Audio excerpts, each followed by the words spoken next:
ನಮಸ್ಕಾರ ವೀಕ್ಷಕರೇ, ಕೆಎಸ್ ನ್ಯೂಸ್ಗೆ ಸ್ವಾಗತ. ನಾನು ಅದ್ವಿಕಾ. ಆರ್ಭಟ ಉತ್ತರ ಕರ್ನಾಟಕದಲ್ಲಿ ಎಲ್ಲಿ ನೋಡಿದ್ರೂ ವರುಣನ ಆರ್ಭಟ. ಉತ್ತರ ಕರ್ನಾಟಕದ ಹಿಡಕಲ್ ಡ್ಯಾಂನಿಂದ 10 ಗೇಟ್ಗಳಿಂದ 10 ಕ್ಯೂಸೆಕ್ ನೀರನ್ನು ನದಿಗಳಿಗೆ ಹರಿಬಿಡಲಾಗಿದ್ದು, ಕಾರಣ ಘಟಪ್ರಭಾ ಹಾಗೂ ಮಹಾರಾಷ್ಟ್ರದಲ್ಲಿನ ಹೆಚ್ಚಿನ ಮಳೆಯಿಂದಾಗಿ ಮಲಪ್ರಭಾ, ದೂದ್ಗಂಗಾ, ಕೃಷ್ಣಾ ನದಿಗಳು ಉಕ್ಕಿ ಹರಿಯುತ್ತಿವೆ. ಎಲ್ಲಿ ನೋಡಿದ್ರೂ ಅಲ್ಲೋಲ ಕಲ್ಲೋಲ ಸೃಷ್ಟಿಯಾಗಿದೆ. ಎಲ್ಲೆಂದರಲ್ಲಿ ನೀರು ನುಗ್ಗಿದೆ. ಭೀಮಾ, ಘಟಪ್ರಭಾ, ಮಾರ್ಕಂಡೆಯ ನದಿಗಳು ಅಪಾಯ ಮಟ್ಟದಲ್ಲಿ ಹರಿಯುತ್ತಿವೆ. ಪದೇ ಪದೇ ಪ್ರವಾಹಕ್ಕೆ ಗ್ರಾಮಗಳು ನೀರಿಗೆ ತುತ್ತಾಗುತ್ತಿವೆ. ಮನೆಗಳಿಗೆ ನೀರು ನುಗ್ಗುವ ಆತಂಕ ಶುರುವಾಗಿದ್ದು, ಜಮೀನುಗಳಿಗೆ ಆಕ್ರೋಶ. ಊರು ಕೇರಿಗೆ ದಿಗ್ಬಂಧನ, ಸೂರುಗಳಿಗೆ ಆತಂಕ.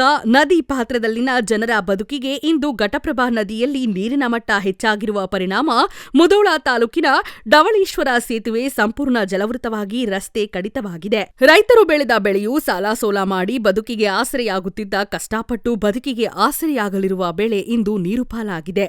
ಚಿಕ್ಕೋಡಿ ನದಿಯ ತೀರದಲ್ಲಿ ಪ್ರವಾಹದ ಆತಂಕ ಶುರುವಾಗಿದೆ. ಒಂದೊಂದು ದಿನವೂ ಕೂಡ ಭಯಂಕರವಾಗಿದೆ. ಪ್ರವಾಹಕ್ಕೆ ಕೊಚ್ಚಿ ಹೋದ ಪಂಪ್ಸೆಟ್, ಸಾವಿರಾರು ಎಕರೆ ಕಬ್ಬು ನೀರು ಪಾಲಾಗಿದೆ.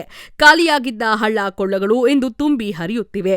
ಮುಧೋಳ ತಾಲೂಕಿನ ಮಾಚಕನೂರು ಗ್ರಾಮದ ಶ್ರೀ ಹೊಳಬಸವೇಶ್ವರ ದೇವಸ್ಥಾನ ಜಲದಿಗ್ಬಂಧನ ದೃಶ್ಯ ನೋಡಿ ಭಕ್ತರು ತುಂಬಿ ತುಳುಕಾಡುತ್ತಿರುವ ದೇವಸ್ಥಾನದಲ್ಲಿ ಇಂದು ಘಟಪ್ರಭಾ ನದಿಯ ನೀರಿನ ಮಟ್ಟ ಹೆಚ್ಚಾಗಿ ಅವಾಂತರ ಸೃಷ್ಟಿಸಿದೆ.